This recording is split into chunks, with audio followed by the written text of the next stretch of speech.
Hello, everybody. Welcome back. How do I begin to describe my love, affection, and respect for today's guest? I am so excited to have Alexandra Franzen back on the show. She is someone I have admired, learned from, been grateful for almost a decade now of my own self-employment, and she herself is celebrating 10 years of solopreneurship. She was last on the podcast in episode 76 on Plan Z, Creative Finish Lines, and the Graceful No. And today we're talking about her sixth book, the checklist book, Set Realistic Goals, Celebrate Tiny Wins, Reduce Stress and Overwhelm, and Feel Calmer Every Day. And you better believe that subtitle is illustrated with a checklist on the cover of the book. Alex, welcome back to the show. Thank you so much. And after we finish recording, I can check record podcast with Jenny off as a check mark on my list for the day. Me too. Wouldn't you know? I love it. That falls under the easy win for me. Like how delightful. I just was so looking forward to this. And for those who don't know, since Alex was last on the show, she moved to Hawaii. I was going to say pivoted, but honestly, now that the whole world is pivoting every day, I'm almost just tired of the phrase. So we're just living. I know, we're just living. Pivoting is life. That's my new bumper sticker. She moved to Hawaii. She's a writer, consultant, entrepreneur, retreat leader, and proud checklist freak.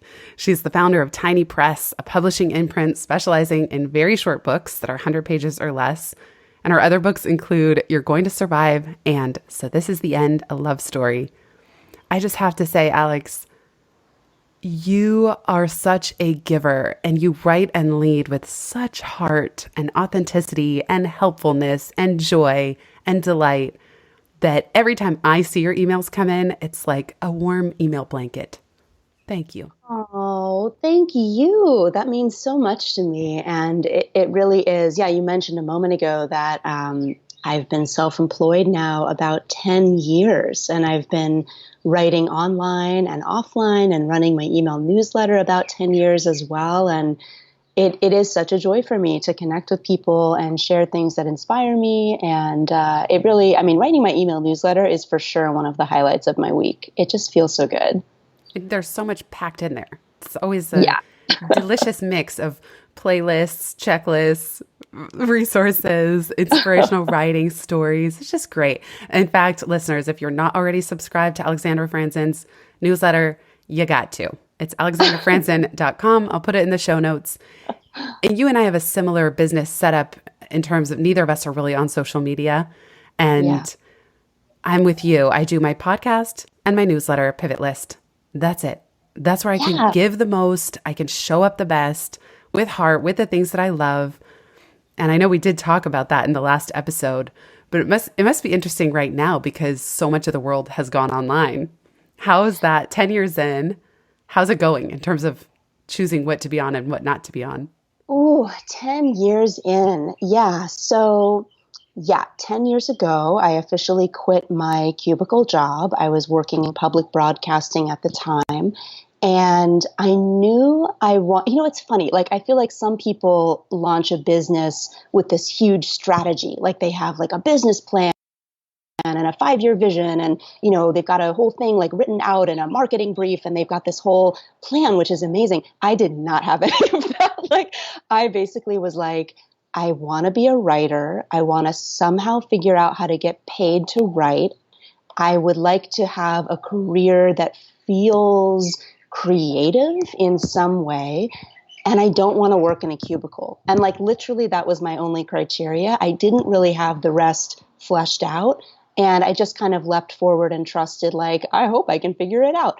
And 10 years down the road, I have definitely noticed myself being pulled more and more and more towards simplicity. I want my life to feel simple. I want my work to feel simple. I don't want to have 20 different clients every month. I don't want to be releasing a new project or program or class or workshop every single month. I just want to do, like you, a couple of things and do them really well. Like less is more. That feels so much better as an artist, as a writer, as a business owner, but also for my mental health. Just having fewer birds fluttering around in my mind feels way better. What about you? Like, have you noticed yourself? Did you feel like a sense of simplicity from day one, or have you kind of drawn back to simplicity after trying a whole bunch of stuff? What's been your trajectory? Well, I love way to turn the mic around. I'm like, hey, wait a second. No, it's a great question. And with all the birds chirping in the background, what a perfect metaphor to tie in. I love it. Just picturing you in this idyllic Hawaiian setting is so wonderful. For me, same as you. Last year, my word of the year was abundance, but simplicity was a close second. It was right behind. I've done webinars on 10 plus streams of income, which I do have, but those are almost a relic or a carryover of being in this 10 years because my 10-year solopreneur anniversary, well, it's my new word, will be March 2021. So that will be 10 years. And yes, this last year I focused on three things, three main streams of income, plus the podcast and newsletter, which is what I call public original thinking. I do think it's important to do something publicly where you're expressing yourself, at least if you want to build a business like the ones you and I have. And yeah, less is more. Same. For a while now, my only path to sanity was to try to have as much income from as few clients. I just realized I wasn't really good at selling small things to many people the way some of these like online marketers, that's really the business model. And it doesn't work for me. I'm not that good at it. It doesn't bring me joy. So simplicity for sure. And then even now, I mean, we're going through such a crazy time. Everything got canceled. Like by the time mid-March, within 2 to 3 weeks, we're recording this today on Wednesday, April 8th, everything was canceled. And it's the least I've traveled in 10 years. So there is something about forced simplicity in a way. Like the world is simplifying right now and pausing. So may I ask you a question? Because this is something that I've been working on myself and that I'm really curious about. So amidst, the pandemic and all the disruption to life, business, all the anxiety in the air, everything, what is like when you get anxious, what is the specific fear or thought in your head? Like, what do you start saying to yourself? Is it like, oh my God, my business will never recover? Is it, I'm going to lose my home? Like, what starts thundering through your head? And then what helps you to feel calmer? Like, what helps you to kind of settle that thought and refocus? So good. I cannot wait to hear your answer too. Okay. So I love how you even phrased it. What comes thundering through my mind? For me, the business supports our lives, our home, the dog, like they're just real tangible things that money goes toward. It's not just, a fear. What if I never earn money again? Weirdly, I have 100% confidence that my business will make it through this. I know that's so odd to say, but I feel like someone is going to have to pry my business out of my hands. Like I'm not letting this go. I am in this for life. I do feel I've been here before where I didn't know where the next check would come from. I've never had that happen at the same time everything else gets canceled within a 3-week period. So it is a little different than what's happened before, but the skills that I've been practicing since really, I'd say 2013 around surrender. And so my anxiety tends to be, I don't want to kick a can down the road. I really do not like IOUs. I don't want to steal from my tax account money that I owe for Q1 taxes just to pay the bills now and then be like slapped in the face 6 months from now or a year from now when the government says, okay, pony up. This thing is over. Now where's my money? I don't want that. For the same reason, I don't want to defer our mortgage payment if we don't have to. I don't even want to borrow from my family. Like I don't, to me, my fear around that is just, I'm postponing something. I'm postponing a lesson or a solution that could happen now. It may come to that, but so the way that I flip it is I completely surrender, and I stop trying to solve it. Like if the answer's not here yet, I just say, right now what I'm doing, again, this is now the first week of April, I'm saying, give it till the end of April. So the can I will kick down the road is the worry can. So I'll say, do not worry. until the end of April. So I kind of give myself a pass and I say, let's see Yeah. what shakes out this month. Listen, observe, get curious, get intuitive, get those downloads, and don't try to solve this right now because I don't think anybody is solving anything right now. We're just adapting. How about you? Yeah. Tell me. I can't wait to hear your thoughts on Oh, this. well, I definitely, yeah. Thanks for sharing. I totally relate to everything you just said. I think right now, when I feel anxious, it is definitely just kind of like basic resource, home kind of security anxiety. So the thoughts are, I'm not going to be able to pay my rent. I'm not going to be able to save up to purchase my next home, which was my dream for next year. I'm not going to be able to keep paying the people on my business team. I don't have full-time employees, but I have several freelancers and contractors who rely Same on here. their monthly payment from me. And so it's fears around money, resources, all of those things.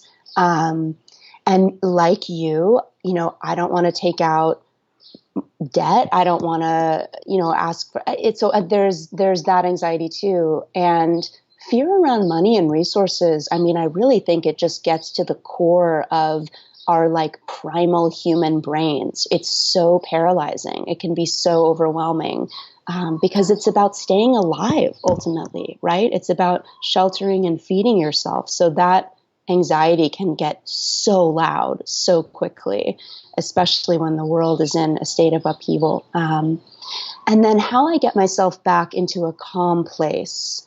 There's a couple things that have been helping me. And then these are tools that I've used for a while, but I'm like doubling down lately, as so many of us are. So there's a great question that comes from a client of mine. Her name is Susan Hyatt, and she's a life and business coach, among many other things. And she's all about mindset, like upgrading your mindset. And she asks herself, like if she's experiencing a problem, she'll ask herself, what is the high quality solution to this problem? And I love that question because if you're having like a low quality thought, like my business is doomed, I'm never going to make money, everything's screwed, you can ask yourself, okay, I need to make more money. Like that's an issue. That's real. What is the high quality solution? And something about that phrase, high quality, kind of like it almost like awakens the leader inside of you and it makes you want to step up and create something high quality, offer something high quality, or make a high quality decision about your resources, your health, whatever it may be. So I really like that question and it kind of steers my brain back on track. If I'm really spinning out with anxiety, sometimes I just have to remind myself, like, whatever you're thinking right now, all these anxious thoughts, all these doomsday thoughts, this is not productive. Like, this is not going to help you move the ship in the direction you want. This is just going to keep you feeling exhausted and heavy and stuck. So sometimes I just need to give myself some tough love and remind myself, like, this thought is not helping. Like, we have to choose a new thought. And then the other thing is, of course, making a checklist. I think making a simple checklist of what are the next couple of things that I need to do that I can do today with the resources I currently have, with the time I currently have.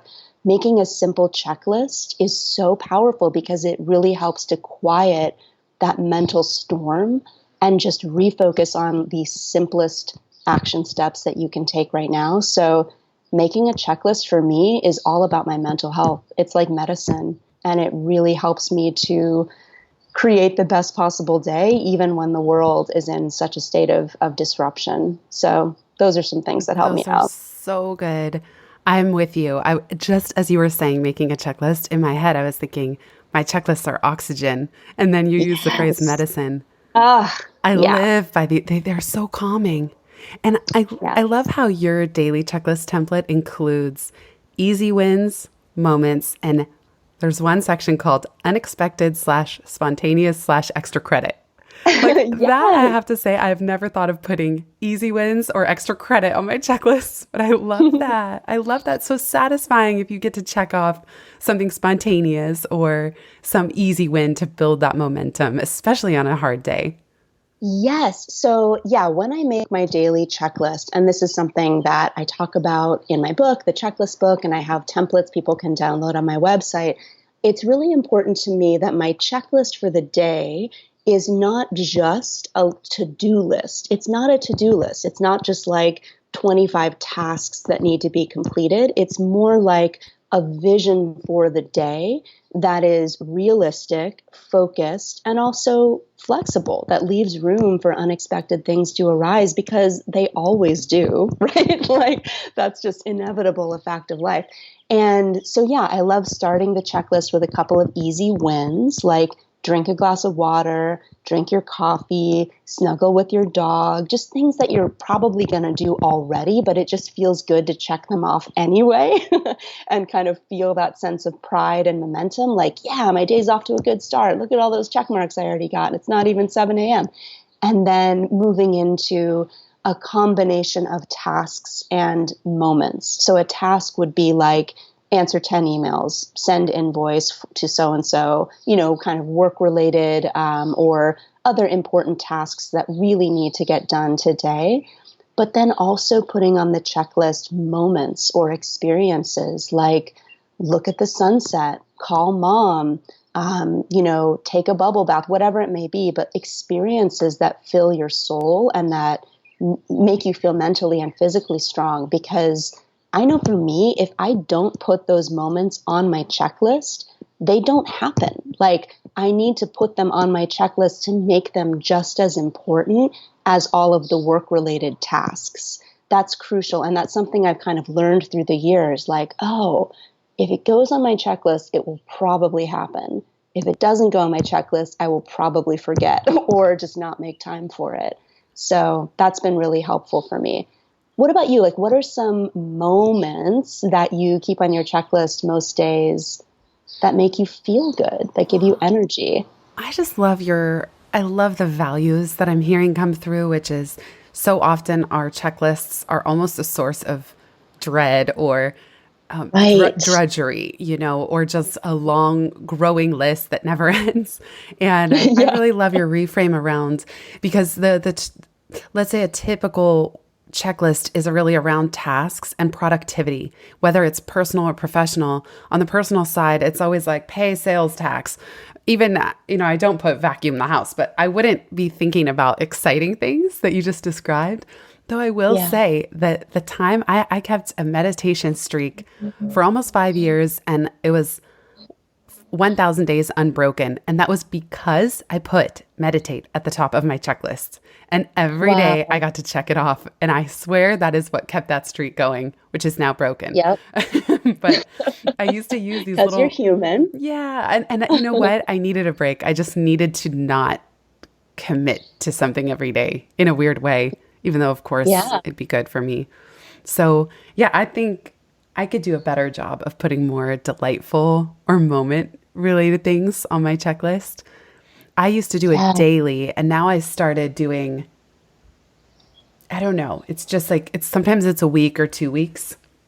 And I always do two categories. So I always have like projects on the left and then on the right are maybe quicker wins. But again, see, I'm going to learn something from you today, which is just putting more fun, having more fun on these checklists and to-do lists. Yes. Well, it's fun, but you can also think of it as like, look, to get through your day and to do all of the work tasks that you need Right. to do, which could be anything from, dealing with tax paperwork to answering emails to developing a new offer for your audience, whatever it is, serving your clientele. That takes energy. Like that takes mental energy, physical energy. You need to feel great in order to do that kind of work and do it well. So that's why it's imperative to put moments sprinkled throughout your day that build your energy, that make you feel calm, clear, creative, inspired. It's not fluff, right? Like it's crucial to you operating as your best self. And so, yeah, that's again, it's been a lesson I've learned over the years. Like you can't skimp on this stuff. Your checklist needs to include moments that fuel you, whether it's yoga or meditation or watching, a comedy show or organizing your, laundry, which weirdly brings me so much delight or whatever, like I did whatever it 7 loads yesterday. Like I did laundry all day. I ran a laundromat and it did feel so good. is. Like Incredible. I Yeah. will.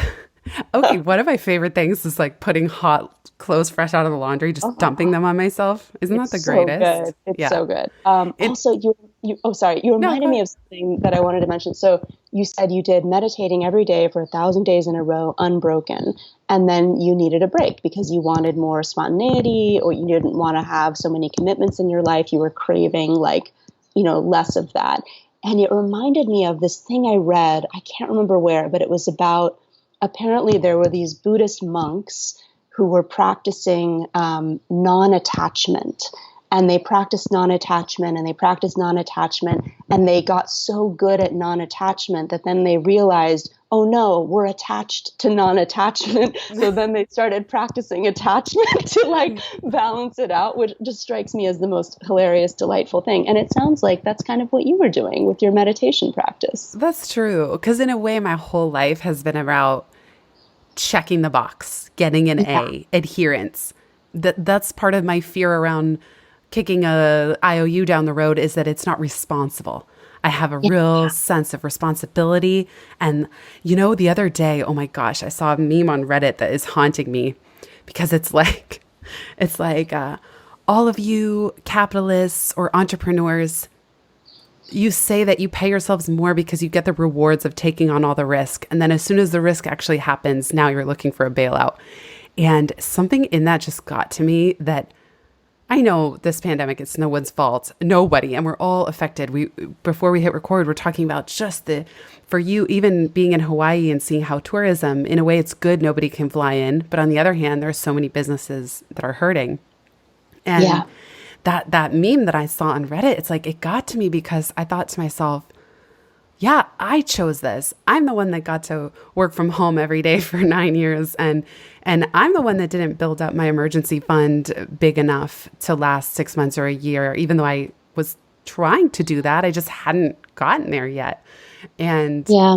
so there is a part of me that I'm like, I want to solve this, and I do take a lot of personal responsibility, which kind of brings us back to Susan's question about the high quality solution. For me, sometimes taking on that much responsibility is empowering as well. It's stressful, but it's also empowering because I'll say that's where I get the creative breakthroughs when I don't give myself kind of a way out. And I'm like, no, you're going to figure this out, stick to it. And what's as my friend Christine would say, the sacred third solution. So it's not A or B. There's a sacred third that's transcends, that's of higher consciousness. Yeah, yeah. Yes to all of that. And also, as you were speaking, talking about how, so much of your life is all about checking the box, adherence, being responsible, being that person. There is something interesting. I'm just going to plant this little seed in your mind and maybe in the listeners' minds too. So I've been practicing yoga for over 20 years. It's a huge part of my life. And I recently learned from one of my favorite yoga teachers here in Hawaii a term, a yoga sutra that I'd never heard before. And the practice is called Pratipaksha Bhavanam. And in English, that basically translates to cultivate the opposite. So whatever you typically do, try the opposite, flip it around. And it can be applied to so many situations, like literally, like if your lower back is hurting, cultivate the opposite, bend forward, fold forward, and you'll feel relief in your lower back. Or when everyone around you in the world is panicking about money and hoarding resources and hoarding toilet paper, cultivate the opposite. Be exceptionally generous rather than stingy. But for someone like you and for someone like me, who is so driven by like responsibility and adherence, what if just once in your life you allowed yourself to cultivate the opposite? Like, what if you did something a little irresponsible, or like you were a bad girl for one day, This is shocking, or Alex. I don't know how I you, can. right? Or you allowed yourself to receive help in a big way, maybe even financially. And that might make you so uncomfortable. Like I can feel you like bristling right now, like listening to that. But I'm like, more like what if, tilting my head like how a dog goes, "Ooh." right. But like, what if once in your life you cultivate the opposite, you do the opposite of your normal mode. And if there were ever a moment in history to like try something a little different, I feel like this would be it. So I've been really thinking about that. How can I cultivate the opposite? How can I be exceptionally generous in a time when so many people are panicking about resources? But how can I just like, turn things upside down, look at things from a new angle? It's a very interesting thing to contemplate. And that's something that's been in my mind lately. I love, love, love it. There's so much wisdom in that. I've been fascinated by paradox. Even every chapter of Pivot has a pivot paradox because Yeah. here it is. Here is the paradox of being human. And here it is. So cultivate the opposite in a way. There's this quote, man, I gotta lock this into my brain because I always bungle it on the podcast while I'm live. It's like how I had to Yeah. train myself to say Mihai Csikszentmihalyi's name, who wrote Flow. But there's this quote that the very essence of being human is the ability to hold a paradox. Yeah. And for me, cultivating the opposite, what you shared, and I loved the newsletter you sent on this too. You read my mind because I wanted to ask you about it. This notion of cultivate the opposite, be exceptionally generous. And when everyone around you is in fear, be hopeful. When everyone Yeah. around you is freaking out and anxious, be calm. In a way, that's partly what I've tried to offer. I've been podcasting daily because it's the opposite. Yeah. My impulse might be to be quiet or go into anxiety, and my hope is to create some calm conversations around all this that aren't about the news. They're just Yeah. sort of ways to process. And I actually want to ask you because I know that you have checklists even for things like processing grief. Yeah. I would love to hear about that and also to get your take because something that's been on my mind even today is this notion of spiritual bypassing. And so I found myself waking up cranky today. I was like angry, frustrated, sad, all the things. And immediately I found the 20 years of self-help reading. I call it the personal development police. We're like, chin up, girl. There's Yeah. silver lining. There's going to be blessings in disguise. This is shaping you. It's all going to work out. Surrender, all the things. But it Mhm. also occurred to me there are still parts of me that are just sad or grieving or whatever, even if, and I try not to do the comparative sadness thing of how many people have it worse, but I have this value around gratitude that is like, you have it so good right now. You have your health, you have your home. Like there are people that don't even have homes. So talk to me about both. Like, how do you handle that as someone who I would say is also, you really strive to be quite self-aware and navigate things with a sense of spiritual connection and faith. How do you balance that with allowing yourself to just feel all the feelings and process your grief? And then feel free to tie in the checklist angle too. Yes. Okay. So much to discuss here. Okay, I'll start with this question of, you know, you have a value of gratitude. You want to feel so grateful for all that you have, as well you should. At the same time, well, okay, let me give you an example. I remember there was a time in my life a couple years ago where I had kind of fallen into a slump with workouts and fitness and even my yoga practice. And I was just feeling like you do when you haven't been moving your body consistently, kind of just like heavy and sluggish and lethargic, and just like even just like my physical appearance wasn't what I would love it to be. And I was just feeling kind of down. And I remember I had a moment where I was like, you know what? It's possible to feel grateful and want to make changes at the same time. Like you can hold both at the same time.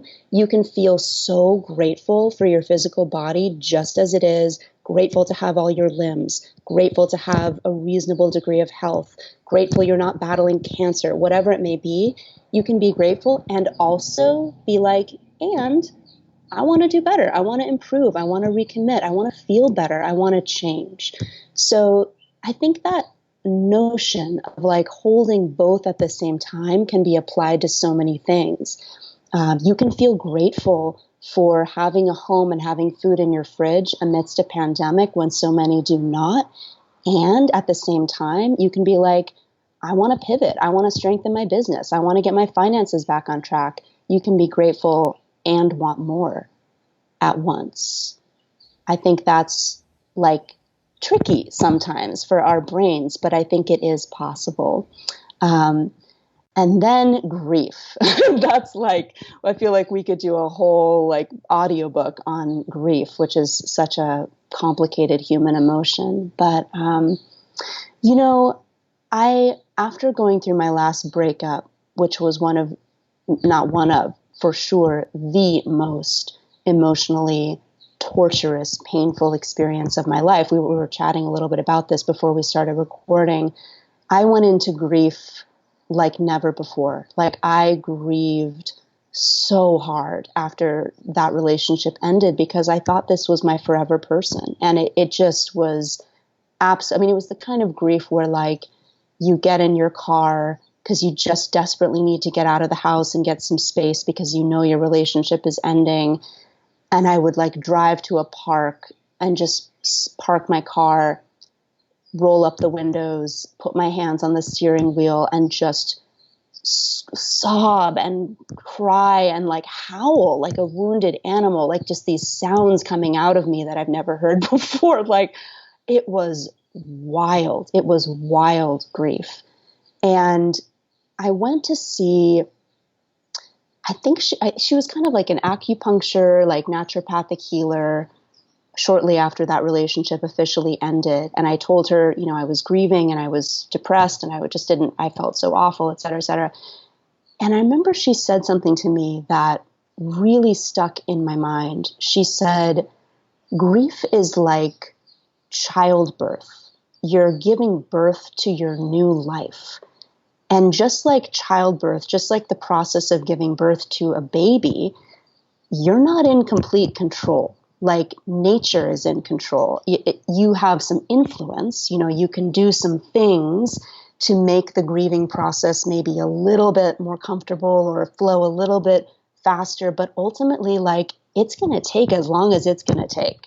You might be, in labor for 3 hours or 30 hours, and it's not entirely up to you. And you just have to decide, like, how am I going to be? How am I going to live? How will I grieve? And just let it happen and not try to force it to be done sooner than it is going to be done. And that was so powerful because I had been trying to like snap out of it, like get over it. You're strong, move on, da, da, da. And just hearing her give me that permission to just let my grieving process take as long as it takes was so beautiful. And just hearing that brought me relief and made me look at grief differently. And I've remembered that to this day. And I'll remember it the next time I'm grieving. Yeah. I remember someone said to me when I was going through a similarly wrenching breakup, I cried every day for a year. Yeah. They said, your head knows that this is for the best, actually, but your heart has jet lag. And that's how it was. It was like my heart was grieving so much longer. It didn't matter what my head knew. This even goes back to navigating this pandemic. It's like our head can know all the things.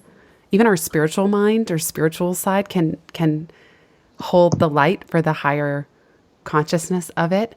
And then sometimes it's like, whether it's your heart or for you, your gut and your heart, it just is on jet lag and it takes its sweet time that you cannot rush the process. That's right. Yeah.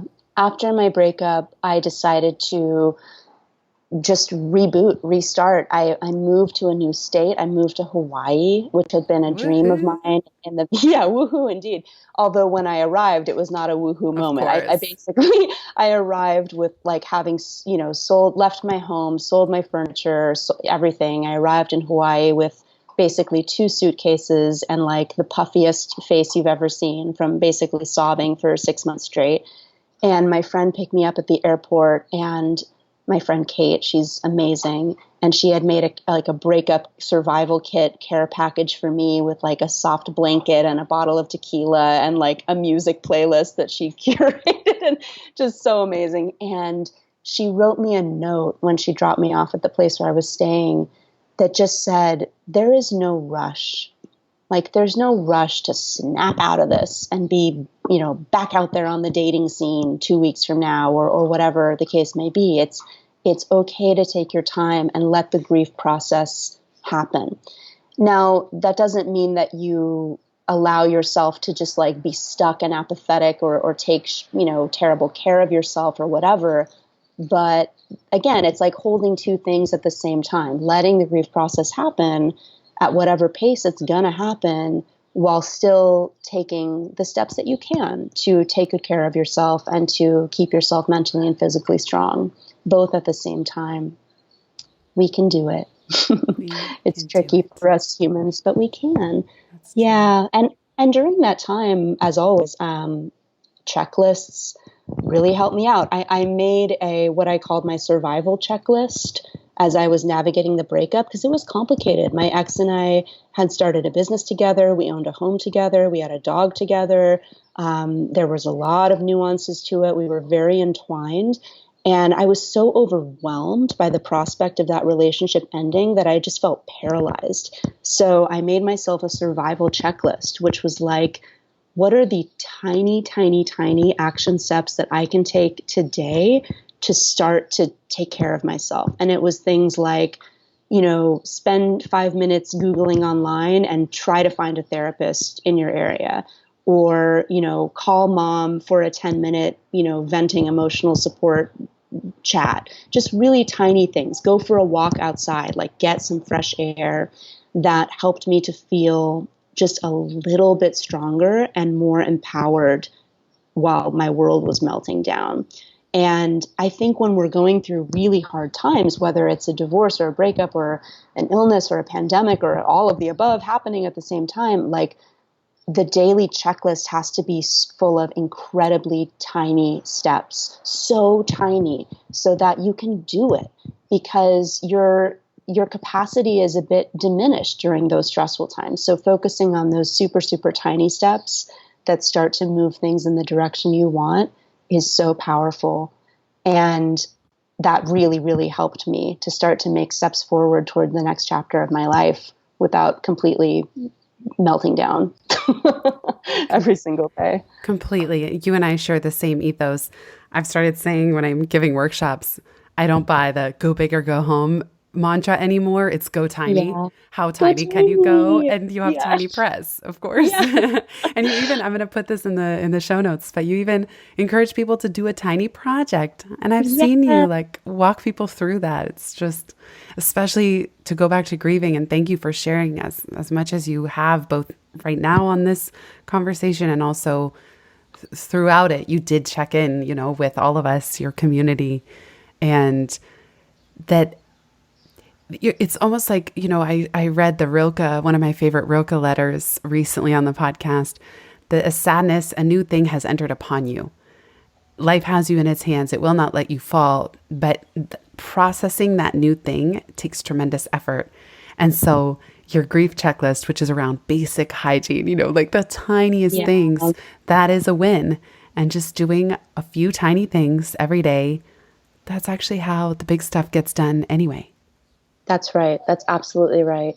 Yeah, I remember talking to my therapist during like the lowest point of grief after that breakup.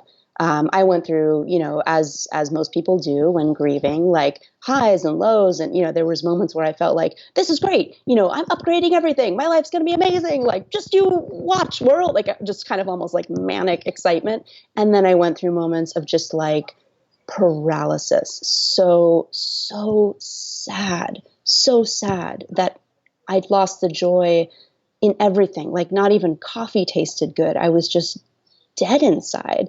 And during that low point, I remember my therapist said to me, whatever your normal daily checklist looks like, maybe you set that aside for now and you make your tiny, tiny, tiny survival checklist with just the tiniest little things that you could do to start to feel a tiny bit better.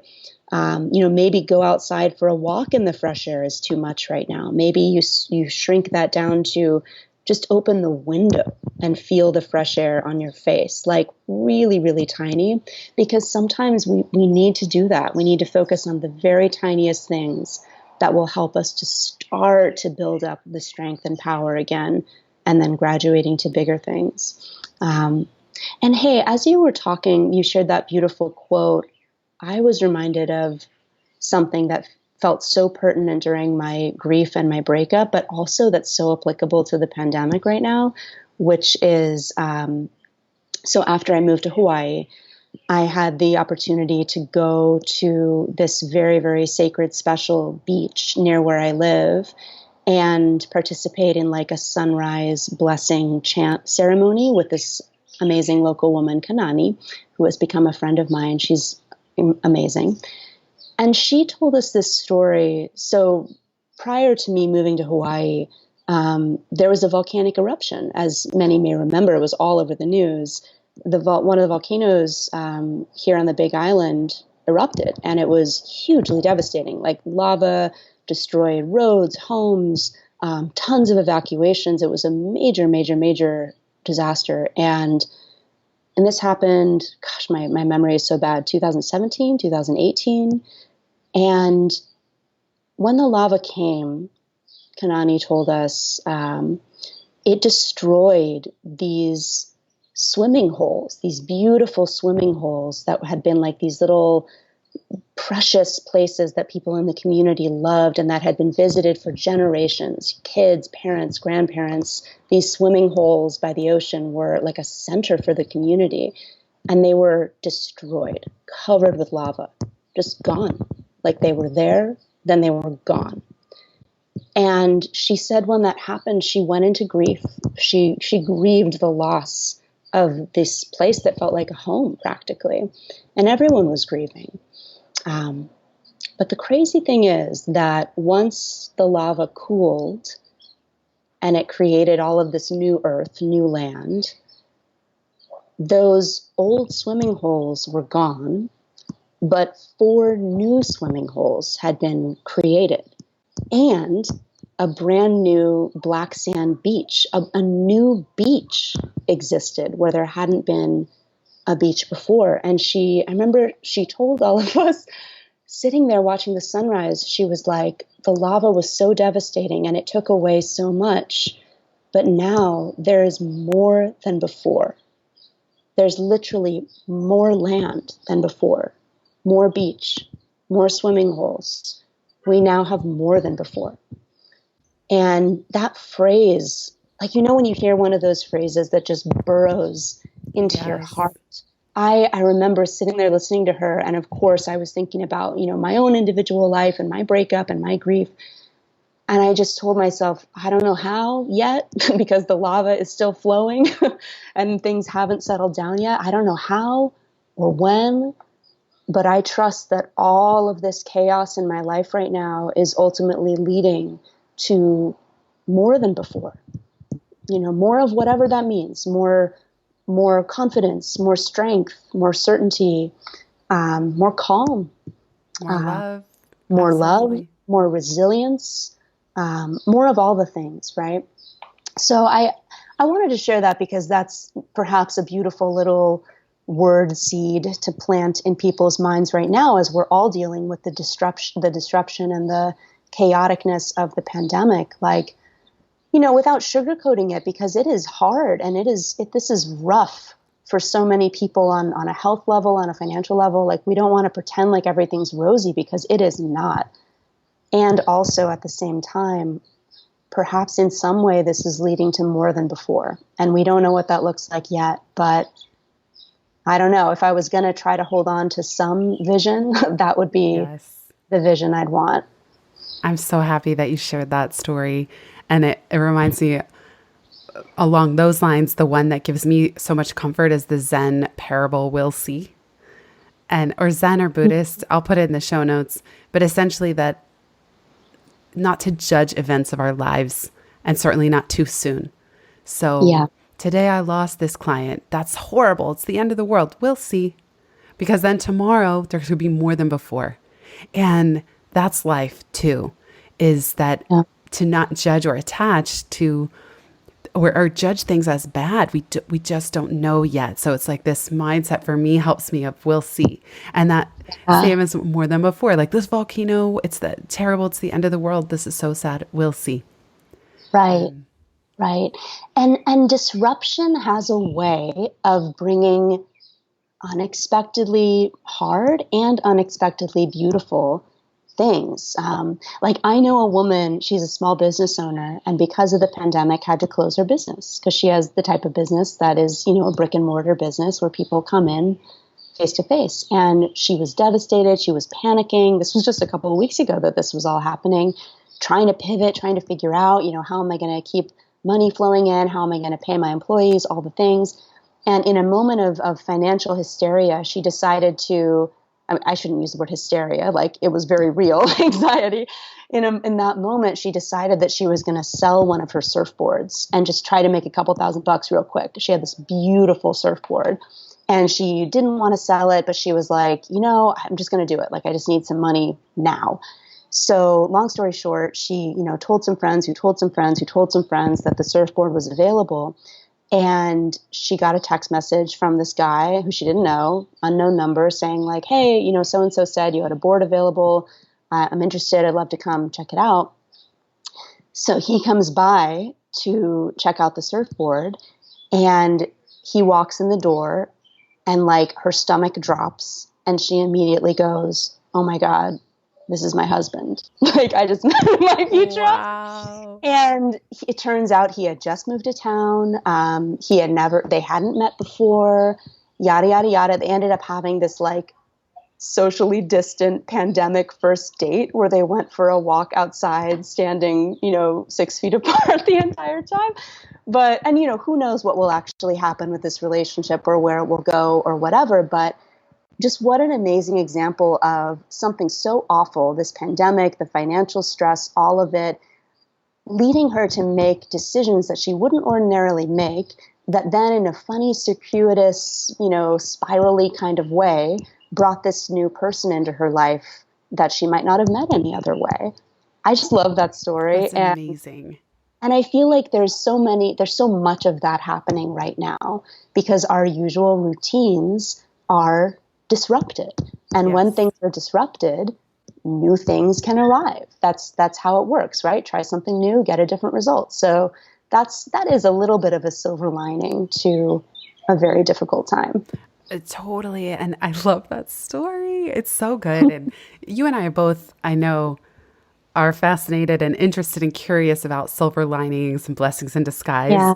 I love asking people. I even asked you before we hit record, checking in about the breakup. And I'm like, is there any silver lining now? And you were like, absolutely. I've learned so much. And it is incredible. It's not to diminish any of the pain or grief or chaos of the moment. But I find it so incredible and empowering asking people about their silver lining moments or blessings in Yeah. disguise and what ends up happening even years later, where they look Yeah. back and they see, oh, I do see how this completely changed the path I was on or showed me more about myself. And that is another one of those beautiful things about being human. Yeah. And now there is more than before. Yes, now there's more than Yeah. before. What a great Yeah. place to end. I could talk to you all day, of course, and I have a feeling listeners too. We didn't even get to your podcast, but can you let people Oh, no know worries. where to find you and keep in touch and where to find your Just for Fun podcast? Ooh, yes. So I don't have any social media accounts, but I do have a website, which I'm sure will be in the show notes. I have a bunch of books out. My latest book is the Checklist book, which is all about setting realistic goals for your day, celebrating the tiny wins throughout your day, and feeling calmer every single day. So you can check that out. It's on all the places: Amazon, Target, Walmart, local bookstore, library. Find it all around. And then, yeah, I have a newsletter, which I love, which you can sign up for at my website. And then, just for fun, total passion project, I started a podcast with a friend of mine, and it's called So Obsessed. And it's a silly, frivolous, ridiculous, lighthearted show where we basically just talk about things that we're obsessed with. That's the entire show. There's no, there's no like structure or strategy or agenda. We're not trying to like talk about our work or our businesses. It's just two gals chatting, which maybe is exactly what people crave right now. That is true. And I love how A you little say, levity. you're like, this isn't for kids. It's not safe for work. This is Nope. us. Like, the topics are pretty amazing. A new season just came out, so check out So Obsessed. You'll see I love the range of conversation. Yes. Yeah, we talk about Broadway musicals and Jason Momoa and Jason therapy. Momoa, what a dream. What a dream. Right? That's going to be our next pivot podcast. Let's just spend an hour. Oh my gosh. Melissa has an amazing story about one time when she kind of met Jason Oh Momoa, which my she tells on the gosh. show. It's wild. Well, okay, what episode is that? How do we find that one? Oh my gosh, what episode? It might be the first episode of season 2. I actually don't remember, Okay, but if you look at the show description, it's probably mentioned there. It's on iTunes and Spotify and all those great. All the places. places. So, And can I also yes. say how freaking cool it is to see your own imprint on the side of your book? The tiny press. There it I know. is. It's So exciting. Yeah. incredible. Oh, Alexandra Franzen, you are the perfect person to talk to today. I'm so happy we could connect. Thank you for being you and Thank making the you. time and doing what you do in the world. I'm just so thankful for you. Thank you so much. It's always such a joy to connect with you and keep taking good care of yourself. And I'm here for you if you ever need to Thank vent or you. brainstorm or chat or You're whatever. so sweet. Same here, right back at you. Always here and just love our winding pivot paths. It's so cool to always Yeah. get these touch points. So thank you, Alex, and enjoy Hawaii for all of us who are not there right now. Ooh, I will. I'll say hi to the ocean for you. Yes, and the birds.